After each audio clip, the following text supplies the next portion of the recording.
Hello, welcome to the Coach's Corner, brought to you by Pulaski Electric System. I'm Steve Pierce, your host of the Coach's Corner.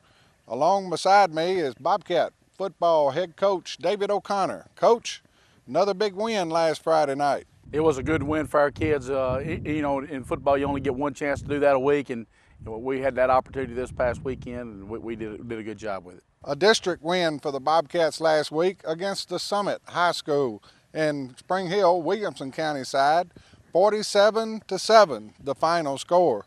Coach, it was a gloomy night, rain, and a wet field. Yeah, not just a whole lot of energy on the field. It was just a business-like approach for the Bobcats.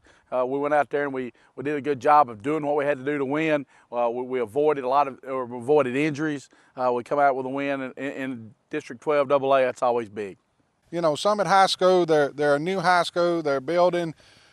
We sort of knew that the Bobcats would be a favorite going into this game, but you said, we talked last week, you said you thought you had a good week of practice, and I think a little bit of question in everybody's mind is how focused would this team be whenever they showed up, and they got it done early. That's exactly right. Defense come out and set the tone. We had a 3 and out. We forced them in a punt situation. They punt. They had a bad snap. We got some good pressure on him. He did get the ball off. It was a really poor punt, right into the hands of Lucas Harris, and he returns it for a touchdown. That set the standard for the rest of the night. As far as us getting points and getting them quick, really. We scored 19 in the first, 14 in the second, 14 in the third. Kind of put them away quick. Spreading the ball around again offensively. Let's talk a little bit about that. Wet conditions, but your offensive line looked like they were giving a real good effort the other night. Offensive line always gives a good effort. That's one good thing about Coach Kirk and what he does with those guys.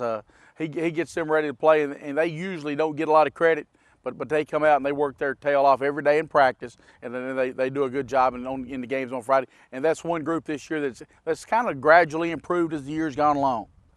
Offensively, Al Cobb, your single caller, seemed like some really good decisions the other night. No doubt, he does a good job with that. He was 15 of 18, put the ball in the right people's hands. Just makes his reads, goes through the progression, and does a good job not only as a runner but also as a passer. And also we've talked about it before. I heard some of the Summit people over talking about the blocking downfield of your receivers, good blocking downfield. Something Coach Osteen does with those receivers every week. He takes an individual period, and he takes a 10 or 15-minute period during his time every week, and he works on stalk blocking downfield. And he works that as much as he does the catching the ball portion of the receivers. Defensively, again, the front four of the Bobcats, Big Joe O'Connor, digging in, playing a real good ball game.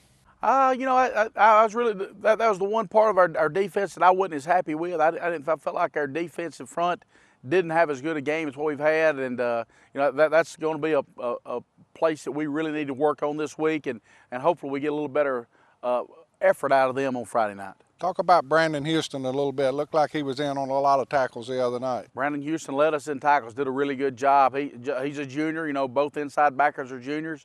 Unfortunately, Zach Voss didn't play the night. We held him out, trying to get him ready for a long playoff run if we fortunate enough to get that there. And but Brandon, he really flies downhill, makes plays, and he also got our crush of the week, for a big hit on a running back in the hole.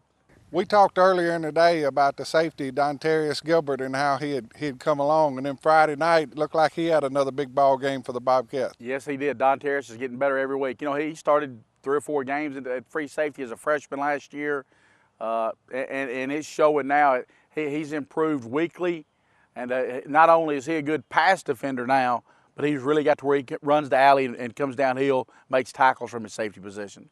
The Bobcats, again, experiencing good crowd support, Coach. No doubt. The 12th man made that trip just like you asked him to and I asked him to. They made that trip up there to keep us going. We looked around in the stands about the middle of the midpoint of the game, and I'd say we probably had 2 to 1 as many people as they had in the stands. And it really helps our kids because they know that, we're going to play well because our parents and our fans and our community supports us. The Bobcats, so far sitting on an undefeated season. The next game up is Lewis County, a team that we know very well and a team that always plays us tough.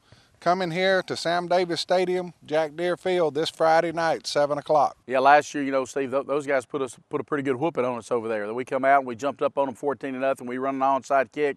We get it, but there's a penalty on the play. We end up losing it, giving it back. They score, and then a few turnovers later, by the half, we were in a tough position, and our kids battled the whole night. They just got on us. Bottom line, Lewis County had a better night than we did, and you know, the good thing about that group last year is they let that go, and we moved on and played football the rest of the year. But coming Friday night, you know, we got a chance at revenge. You know, we've talked about it. I've heard you say it before. Lewis County, hard-nosed football and also a well-coached football team. That's right. You know, in general, when you play Lewis County, they're always going to be physical at the point of attack. Their defensive line, their offensive line are going to be physical. They're going to be some old tough kids at linebacker and defensive back, running backs.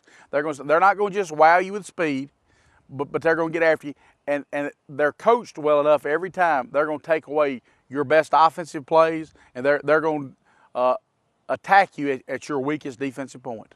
You know, this is sort of a throwback to olden style football as far as coming right at you, right, Coach? Yes, it is. It's the wing tee, and it's going to be a solid effort out of the Lewis County. They play tough every Friday night.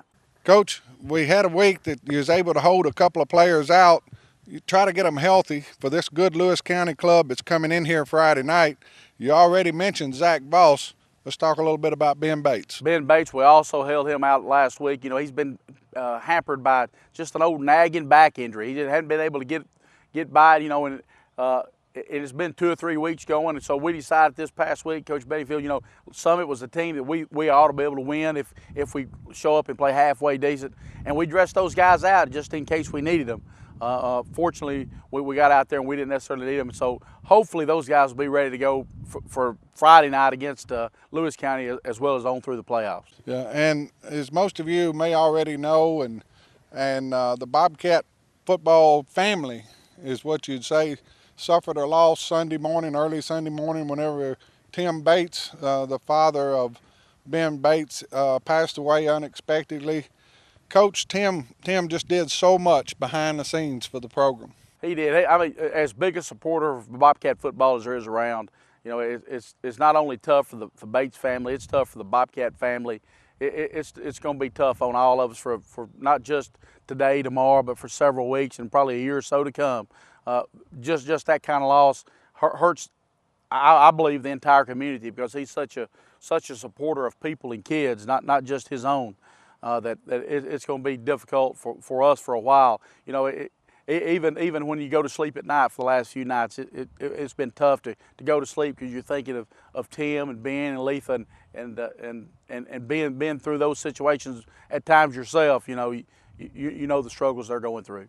Yeah, and you said something about the community. I've known Tim for a long time, and he's a close personal friend of mine. And what I've had people tell me the last few days is, hey, you know, Tim called my mama after my daddy passed away, and he'd call her once a month, or Kim called my daddy when my mama passed away, or I've had some friends of mine who've lost their children, and out of the blue, once a month, Tim Bates a call. And it didn't make any difference what kind of fundraiser it was. It didn't have to be football. It was what was happening in the community. Tim Bates was going to find a way to help, but he didn't want for people to put it on him. In other words, he didn't want to be congratulated that Tim Bates helped. He just wanted to do it behind the scenes, and that's what he done week after week after week for the football team and the community. That's exactly right.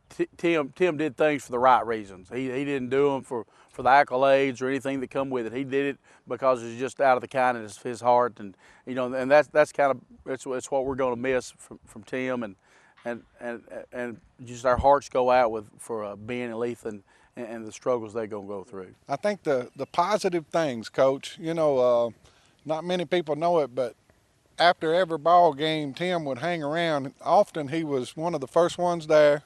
Well, you know, he was part of what we call our game crew. You know, he helped Coach O'Connor, Big Joe, go out and get things through the games, get everything set up on the sideline. And I know he and Bubba Cobb, they're always big friends on Friday nights. They're going to hang around together, and they're going to help us get everything set up and get ready for the game. And you know, we're really going to miss a member of our road crew there. And after the game, hanging around talking to all the players, and if you know Tim Bates, all you were going to get out of him was something positive. Even if he thought somebody really didn't have a good game, he was going to come up and pat him on the shoulder and say, "Good job." That's exactly right. It may not always be a good job, but he'd be encouraging for the next game, you know, and it was something that was just always positive for our program. It was. So a big loss to the Bobcat team, Giles County community. You know, I just want everybody, like Coach O'Connor said, to keep Letha and Ben in your prayers and in your thoughts. And, you know, in a way, he'll be here with us, Coach. There's no doubt Tim Bates will be at the game every Friday night. Every time the Bobcats put on the uniforms, he's going to be at the game, and he's going to be not only for us, but he's going to be for number 21. There you go. Ben Bates, 21, getting it done. Coach, it's going to be a big game down here Friday night. It's a district game. The Bobcats, you know, they're working hard. We just talked about the loss of Tim. We just need a big crowd down here Friday night. I think it's going to be electrifying. I do too. You know, it's one of those games where it's going to be fun to watch just because of the two varying styles. You know, we're more of a spread offense. We put the ball in a lot of different. We're going to stretch the field horizontally and vertically. They're going to come right at you. You know, it's going to be stop us if you can, and if you do, more power to you. Well, there you go. It's 7 o'clock this Friday night right here at Sam Davis Park, Jack Deere Field. Some people call it the Brickyard.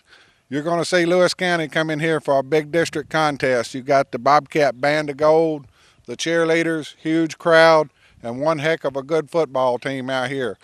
We ask everybody to come out and join us. And, Coach, we win if. We win if we take care of the football.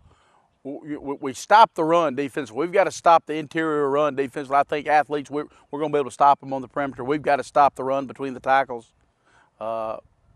And if we just get after them all night, you know, it's not going to be a game going to be won or lost by one play. It's going to be about being persistent, being urgent, and persevering, really.